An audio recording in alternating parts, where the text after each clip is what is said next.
संसद से पास वक्फ संशोधन बिल के खिलाफ सुप्रीम कोर्ट का दरवाजा खटखटाने वाले कांग्रेस पार्टी के लोकसभा सांसद मोहम्मद जावेद हमारे साथ हैं। बहुत जल्दी आप पहुंच गए सुप्रीम कोर्ट, और याचिका में क्या आपने दलील रखी है, किस बुनियाद पर आप सुप्रीम कोर्ट पहुंचे?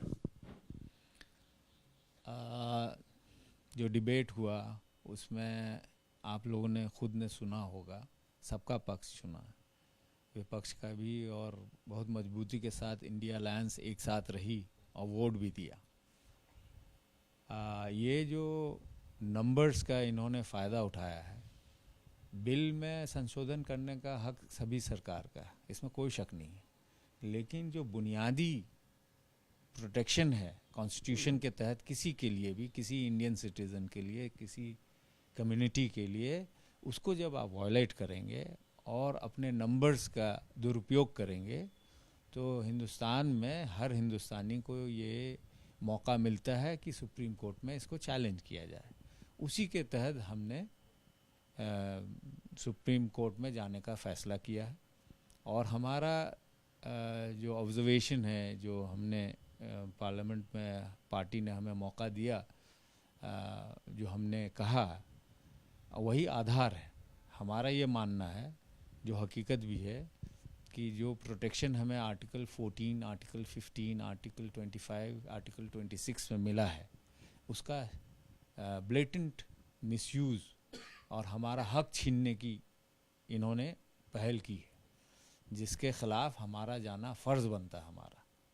और क्या आप सुप्रीम कोर्ट से आपने क्या मांग की है? क्या आप चाहते हैं कि सुनवाई तो होगी, अगर समय लगेगा उसमें काफ़ी, क्या तुरंत इस पर रोक लगाए सुप्रीम कोर्ट? क्या ये आपने मांग की है? और जो भी आपने मांग की है, हम चाहते हैं एक बार आप हमारे दर्शकों को। नहीं, हमने जो पॉइंट्स है वो लिख के अपने वकील के माध्यम से सबमिट किया है। जब पेश की जाएगी तो उस पर विस्तार पे चर्चा होगी, लेकिन ये सरासर right to equality, right to freedom of religion, right to manage your own religious endowments, इसको अपने हाथ में लेना चाहती है सरकार, जो सरासर गलत है। और सिर्फ मुसलमान के लिए तो ये कोई भी कम्युनिटी, कोई भी समाज, कोई भी मुल्क के रहने वाले, सिर्फ मैं 14% मुसलमानी की बात नहीं कर रहा, मैं पूरे हिंदुस्तान के लोगों की बात कर रहा। कोई नहीं चाहेगा कि किसी का भी हक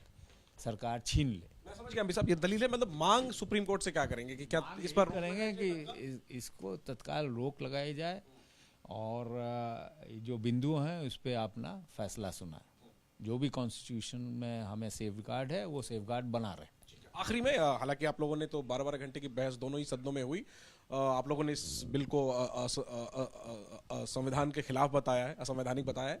प्रधानमंत्री की प्रतिक्रिया आई है जब राज्यसभा से देर रात ये बिल पारित हुआ, और वही बात उन्होंने जवाबदेही की बात और भागीदारी की बात, खासतौर पर पिछड़े मुस्लिम हो या महिलाएं हो, उनका जो प्रतिनिधित्व देने की बात वक्फ बोर्ड में की गई है, उसको दोहराया है और इसके किस्म से ऐतिहासिक इसको बताया है। क्या आप प्रतिक्रिया देना चाहेंगे आखिरी में?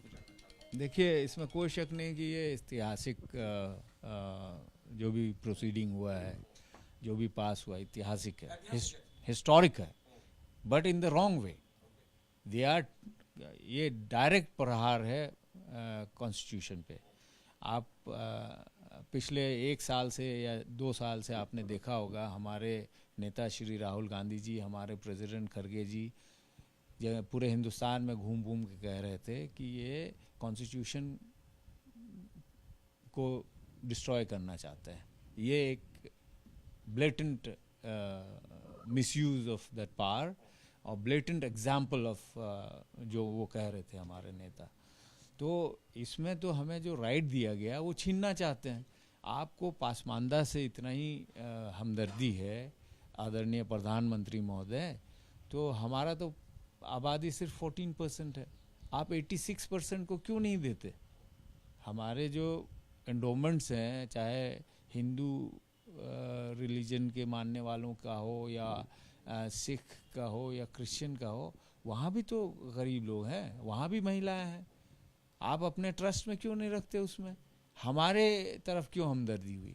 आपने ट्रिपल तलाक सिर्फ मुसलमानों के लिए किया, लेकिन उससे कई गुना, मल्टीपल टाइम्स और लोग जो है बगैर तलाक दिए अपनी बीवियों को छोड़ देते हैं। आपने तो उसके लिए कोई सेफ गार्ड नहीं रखा। क्या वो हमारी हिंदुस्तान की बहनें नहीं हैं, बच्चियां नहीं हैं? क्या उनको सेफ गार्ड की ज़रूरत नहीं है?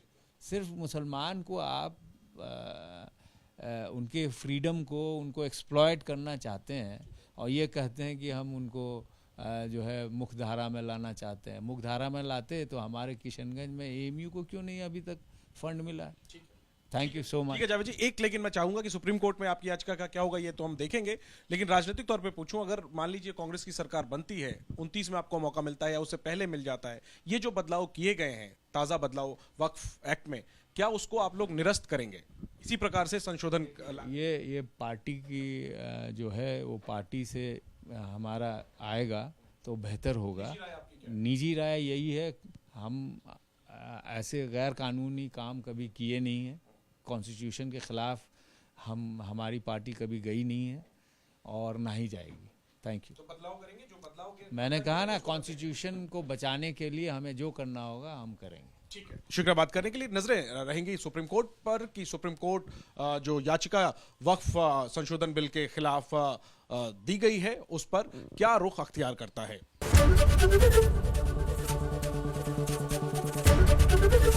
एबीपी गंगा, खबर आपकी, जुबान आपकी।